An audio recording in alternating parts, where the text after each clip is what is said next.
Hello? Hi, is Janet? Hi, Jason. How are you? I'm good. How are you? Not too bad, thanks. It's a great honor to actually finally get to speak to you. Oh, my pleasure. Great. Congratulations, first of all. I was at a listening session at Virgin on Monday, and as I say, fantastic album. Oh, thanks. Great.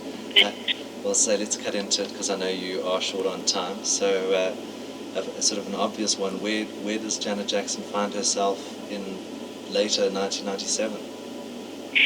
Where do I find myself? I find myself looking inward, self-examination. Finding myself is where I'm finding myself.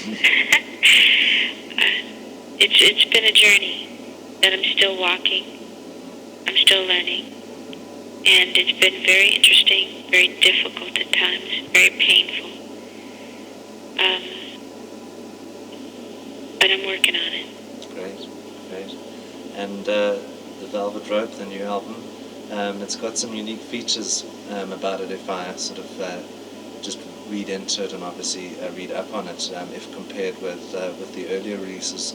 What did you actually do differently on this album, and if so, why? Well, with every album I always write what's going on in my life, and this is just another one of those albums that I've done.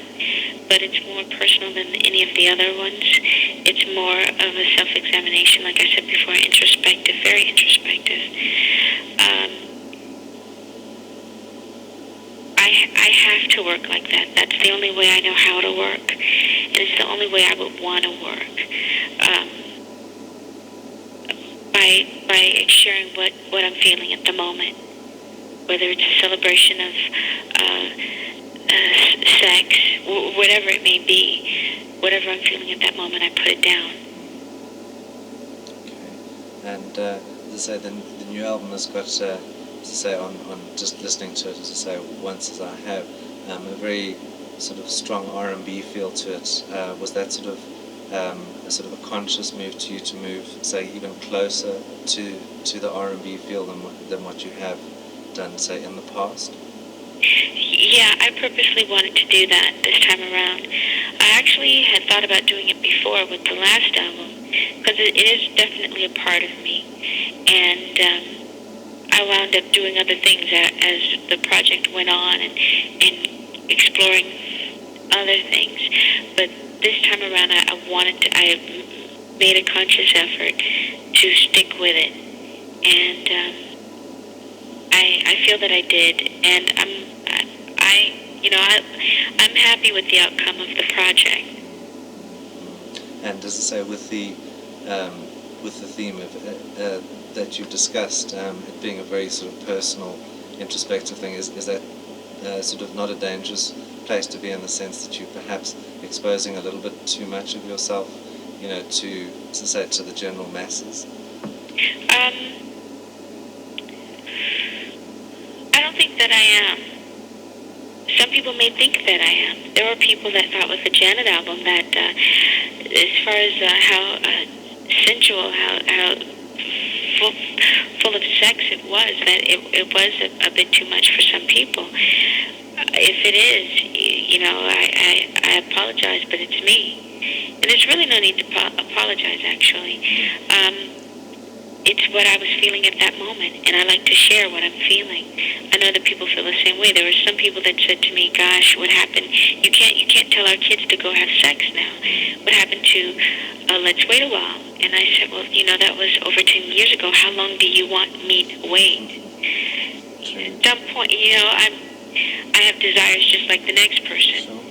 Yeah. So with this, it may be too much for some people, but I know there are a lot of people who are on that fence, who are asking themselves questions. They don't know which direction to turn into. They don't know what they're feeling. They don't know what it is. It's just a change that's come over them. And it's very unsettling, and they want to get rid of it. And I'm just trying to show them that they're not alone, that I've gone through it as well, and I'm still going through it, and a way to get rid of it. Because it's not sort of a typical route to take, because typically an artist like yourself, being in the position you are, tend to become more introvert, whereas you've gone the opposite route. Right. Most artists, I feel, wouldn't dare do something like this. They wouldn't touch it. That's not why I did it. I did it because once again, I was right within my heart, and it's what's in my heart. Some people have already said to me they feel that it's a very big risk at the level that I am to do something like this. And maybe it is, but it's something that I have to do for myself and that I wanted to do, so I'm going to go through with it. And I did. And the first single, Got Till It's Gone, you've included Q-Tip, as well as obviously the Joni Mitchell sample. Can you sort of tell us how that track actually came together to incorporate all of that? Well, it was a collaboration, really. Jimmy, myself, Renee, just coming up with ideas. I've always been a Joni Mitchell fan. Since I was a kid, my brother Randy was really into her, and he got me into Joni Mitchell, listening to her music, and just putting the track together, feeling that it would be great to have someone else on this track, a rapper, and my first choice was Q-Tip. We've never worked together in the music industry, but the film that I did, Poetic Justice, we worked on that together. And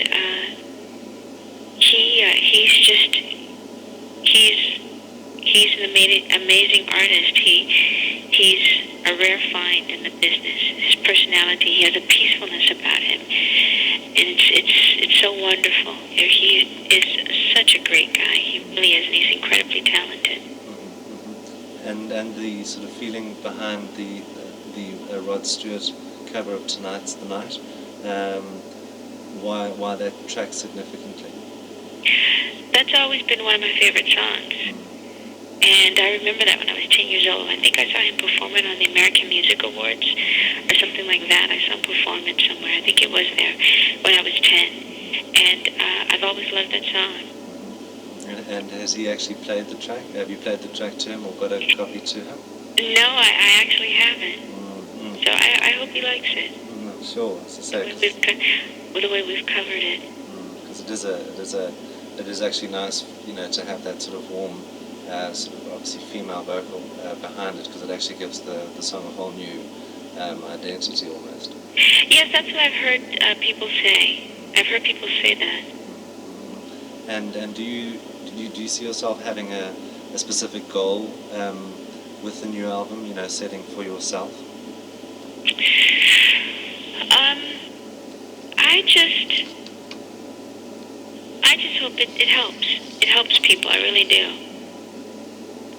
For those who listen to it and really need to get something from it, I hope they do.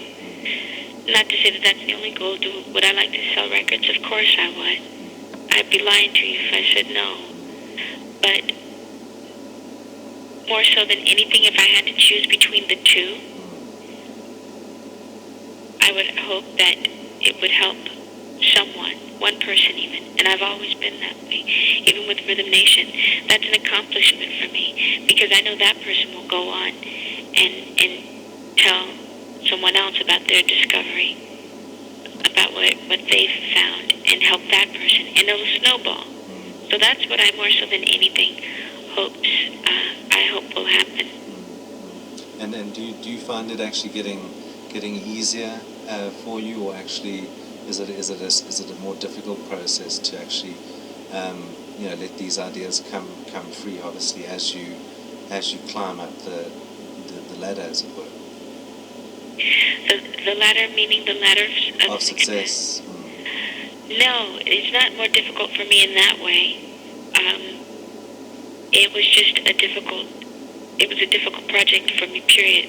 It was just such a painful and so close to my heart that it took, I always say it took 31 years to create this album, because that's the way it is. I go back into my past with this and talk about a lot of different things, and even talking to myself when I was a child.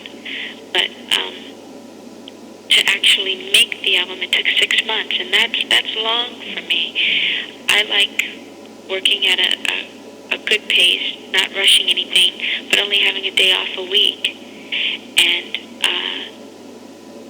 with this, I had to stop and take a break, a few good times, and come back to it. There were times when it was very difficult for me to sing certain songs. I couldn't stop crying. And I had to just totally cancel the session because of it and revisit it at a later time, and finally being able to get through, certain songs. So it was a really different experience for me. Right. And do you think, when the album is released in September, do you think that some of those demons will sort of be released for you? Well, I think some of those demons have since been released. It was therapeutic at the same time, being able to write down my feelings. That was a release in itself. Then finally being able to conquer singing it, that was a release. There are times where certain songs were still very difficult for me to even hear after I had sang it. I couldn't even come close to listening to it, or else like a little baby, I'd start whining all over again. But it's gotten a lot easier as the time has passed. It's gotten easier and easier. There are days where I go back. There's a regression, but for the most part, it's getting better with each day. Great. And say, when it came to putting the album together, who and why did you choose to produce with the people that you did? Is it your original team that you've used on the previous albums, or have you used somebody new? It's the original team. I think we're great as a team. I'm very comfortable with the guys, and we know how to leave egos at the door. That's something that I think is very important, and I stress to. There are a couple of things that I just refuse to allow within my camp, and that's someone to kiss my ass, and I refuse to have egos. I hate arrogance, and there's a very fine line between from being very, what's the word? Oh gosh, I just lost my thought. From being very confident and zealous, perhaps. And yes, there's a very fine line, and I love confident people. It does something for me. It excites me, and these are the guys that I work with. They're very creative guys, and we work very well together, and we know each other backwards and forwards. And did you actually involve yourself on all levels of the album, both musically, obviously lyrically, but on a musical level as well? Did you make sure that your involvement was there as well? Well, with all the albums I've actually written musically. It's really weird. I produced as well with the past albums as well as this one, and produced the album, and coming up with the melodies. I've always done that for the songs on the albums, which I did again. Lyrically, I've always been involved as well, and musically on certain songs I definitely got involved this time around as well. There have been times in the past where it was difficult for me to take credit for those things. A feeling of fraudulence, a feeling of worthlessness. So I never felt worthy. I never felt worthy to take credit for the things that I had done. And therefore I never did. I never told people that I wrote the melodies to the songs. I never told the people that I helped create the music. Only if they were to ask me about the lyrics would I even mention that. But it's been a different road for me. Sounds like it, yeah, most definitely. And as I say, as far as credits are concerned, every time is now included, or is included on the new Sydney Pollack movie.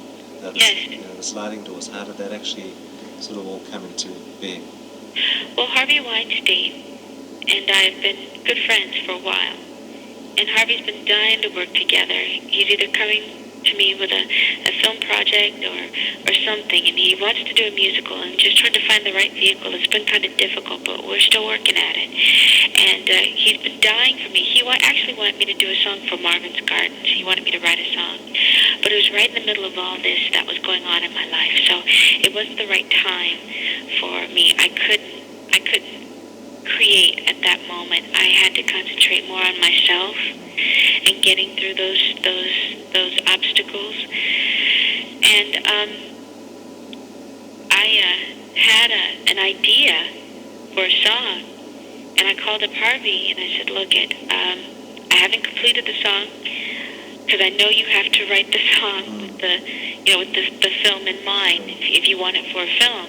I said, I happened to read a synopsis on one of your guys' movies, and I think it could work, and I could, make something work with the song that I have in mind. And he said, "Great." So he gave me the script. I read the script, and then I wrote the song, and I completed it. And he came over. We listened to it, and he absolutely loved it. Sidney Pollack and Gwyneth fell in love with it as well, from what I hear, and that was it basically. Great. And all the tracks that you recorded for the new album, there was obviously I was just reading close on 20 tracks that you had completed. How do you actually go through that process of elimination to actually come up with the tracks that are finally seen on the album? It's always been a problem, and I thank God it's been a problem because it's a good problem to have. It was very difficult trying to pull off certain songs. I mean, we all get in the room and we vote. We go down the line of songs, go down the list, and we vote on it. And do I have to do it that way? No. Do I like doing it that way? Yes, because this is something we've created together as a team. Because I do have the final say-so. And I can easily say, screw you guys, I'm choosing this because that's the way it is. And it's my album. But we created this as a team, and that's the way I like doing it.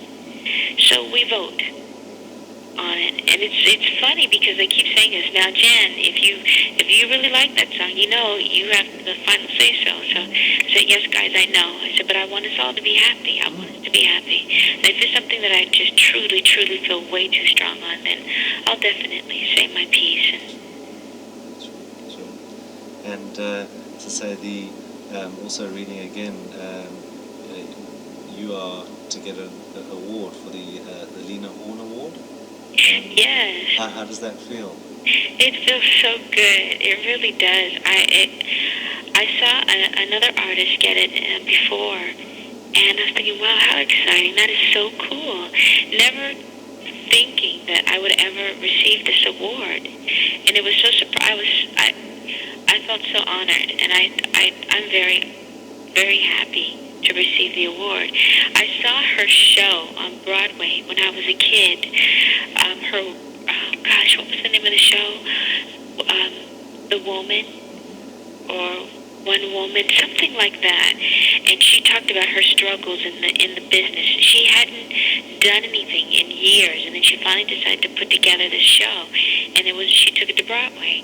And she talks about her struggles in her life and the racism at the time and what you had to do to succeed in the industry at that time.